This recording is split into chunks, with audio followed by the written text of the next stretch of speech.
எங்கள் சொத்து கையிட்டு எங்கள் சொத்து கையிட்டு எங்கள் சொத்து கையிட்டு எங்கள் சொத்து இந்த மண் எங்கள் சொந்தமன் இந்த மண் எங்கள் சொந்தமன் இந்த மண் எங்கள் சொந்தமன் வடக்கும் கிழக்கும் தமிழர் தாயகம் வடக்கும் கிழக்கும் தமிழர் தாயகம் வடக்கும் கிழக்கும் தமிழர் தாயகம் வடக்கும் கிழக்கும் எங்கள் சொத்து வடக்கு நாடுமலை எங்கள் சொத்து கையிட்டு எங்கள் சொத்து குருந்தூர் மலை எங்கள் சொத்து வடக்கு நாடுமலை எங்கள் சொத்து எங்கே எங்கே எங்கே எடுப்பது பிச்சை வைப்பது புத்தர் சிலையா எடுப்பது பிச்சை வைப்பது குற்றச்சிலையா எடுப்பது பிச்சை வைப்பது குற்றச்சிலையா எடுப்பது பிச்சை வைப்பது குற்றச்சிலையா எடுப்பது பிச்சை வைப்பது குற்றச்சிலையா எடுப்பது பிச்சை வைப்பது குற்றச்சிலையா எடுப்பது பிச்சை வைப்பது குற்றச்சிலையா Stop the cultural genocide! Stop the cultural genocide! Stop the cultural genocide Stop the cultural genocide! Stop the cultural genocide Northeast! East is our homeland! Northeast! is our homeland Northeast! is our homeland Northeast! is our homeland வடக்கும் கிழக்கும் சிங்கள ஆட்சிகள் எத்தனை மாறியும் ஆட்சிகள் மாறவில்லை எங்கள் சொத்து வடக்கு நாரி எங்கள் சொத்து குருந்தூர் குருக்களுக்கு ஒரு நியாயமா பிக்களுக்கு ஒரு நியாயம் குருக்களுக்கு ஒரு நியாயமா பிக்களுக்கு ஒரு நியாயம் குருக்களுக்கு ஒரு நியாயமா பிக்களுக்கு ஒரு நியாயம் குருக்களுக்கு ஒரு நியாயமா பிக்களுக்கு ஒரு நியாயம் குருக்களுக்கு ஒரு நியாயமா பிக்களுக்கு ஒரு நியாயம் குருக்களுக்கு ஒரு நியாயமா தெட்டுக்கு ஒரு நீதி வடக்கு ஒரு நீதியா தெட்டுக்கு ஒரு நீதி வடக்கு ஒரு நீதியா தெட்டுக்கு ஒரு நீதி வடக்கு ஒரு நீதியா எங்கே எங்கே உறவுகள் எங்கே எங்கே எங்கே அனைவருக்கும் வணக்கம். லஜிதர் தலைவர், யாழ்ப்பாண பல்கலைக்கழக மாணவர் ஒன்றியம். நேற்று தையீட்டியில் நீங்கள் அனைவரும் அறிந்திருப்பீர்கள், ஒரு மிகப்பெரும் பிரச்சனை நடந்திருக்கின்றது.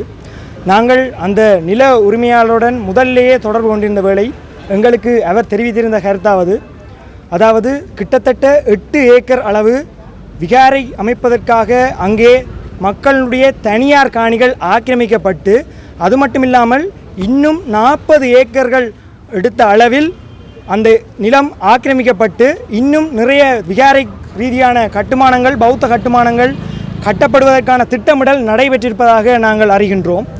இதிலிருந்து நாங்கள் என்ன விடயத்தினை தெளிவாக எடுத்துக்கொள்ள வேண்டுமென்றால், வடகிழக்கில் வாழ்கிற மக்கள், நீங்கள் யாருக்கு மாறி மாறி வாக்கு செலுத்தினாலும் சரி, இங்கே 2 விடயங்கள் தொடர்ச்சியாக நடந்து கொண்டே இருக்கும். ஒன்று சிங்கள பௌத்தமயமாக்கல், சிங்களைசேஷன் அண்ட் புட்டிசைசேஷன். அடுத்தது புலனாய்வுத்துறையினுடைய பின்தொடர்கை. இது மட்டும் தவறாது தொடர்ச்சியாக யாருக்கு பின்னுக்கும் தொடர்ச்சியாக நடந்து கொண்டே இருக்கும். யாருடைய ஆட்சியிலையுமே தொடர்ச்சியாக நடந்து கொண்டிருக்கும். இந்த மக்களை முற்றுமுழுதாக இந்த அனுர அரசாங்கம் முற்றுமுழுதாக ஏமாற்றி விட்டது என்றே நாங்கள் பார்க்கின்றோம். நேற்றைய சம்பவத்திலே 5 பேர், ஒரு மதகுருமார் உள்ளடங்களாக 5 பேர் கைது செய்யப்பட்டிருக்கின்றார்கள்.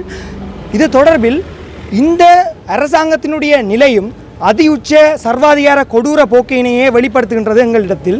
நீங்கள் யாருடைய ஆட்சியை எடுத்து பார்த்தாலும் சரி, இங்கே இவர்கள் இடதுசாரிகள் என்று சொல்வதற்கு எப்போதுமே அருகதையற்றவர்களாக ஆகிவிட்டார்கள் என்பதனை நாங்கள் தெளிவுறுத்துகின்றோம்.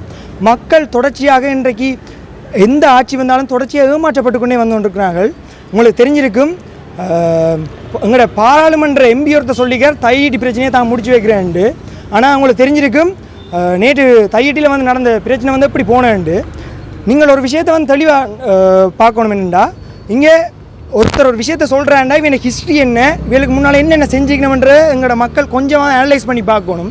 எடுத்தாம்போக்கில் போகக்கூடாது.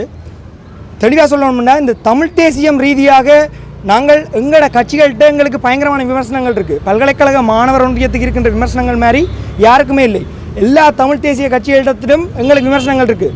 நேற்றைய போராட்டத்தில் கூட குறைந்தளவான மக்கள்கள் ஏன் கலந்து கொண்டிருந்தார்கள் என்றால், கடந்த கால இந்த தமிழ் தேசிய கட்சிகளினுடைய செயற்பாடு தான் என்பதில் எங்களுக்கு பல வாரியான விமர்சனங்கள் இருக்குது. ஆனால் என்னதான் விமர்சனம் இருந்தாலும் அது எங்களோட பங்காளி சண்டை, நாங்கள் பார்த்துக்கொள்கிறோம், சரியா?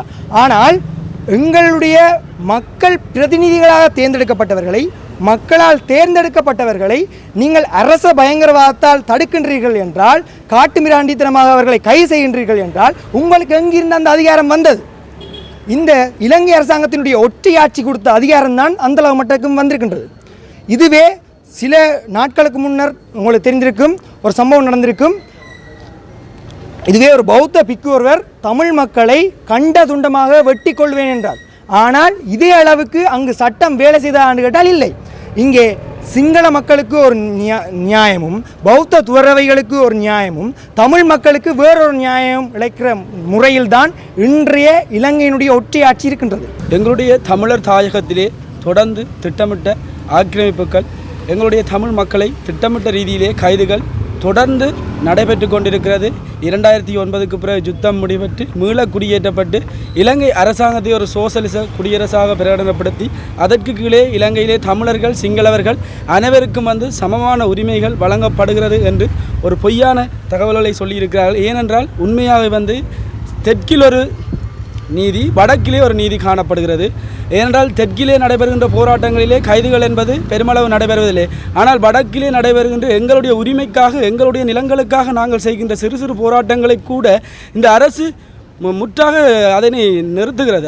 அதாவது எங்களை மழுங்கடிக்க செய்கிறது. அந்த அளவுக்கு இந்த அரசாங்கம் தாங்கள் ஒரு நியாயமானவர்களாக காட்டிக்கொண்டாலும் உண்மையில் இந்த அரசாங்கமும் மஹிந்த ராஜபக்ச மாதிரி அந்த கொடுங்கோலான ஆட்சி அரசாங்கமாகத்தான் இந்த அரசாங்கமும் காணப்படுகின்றது.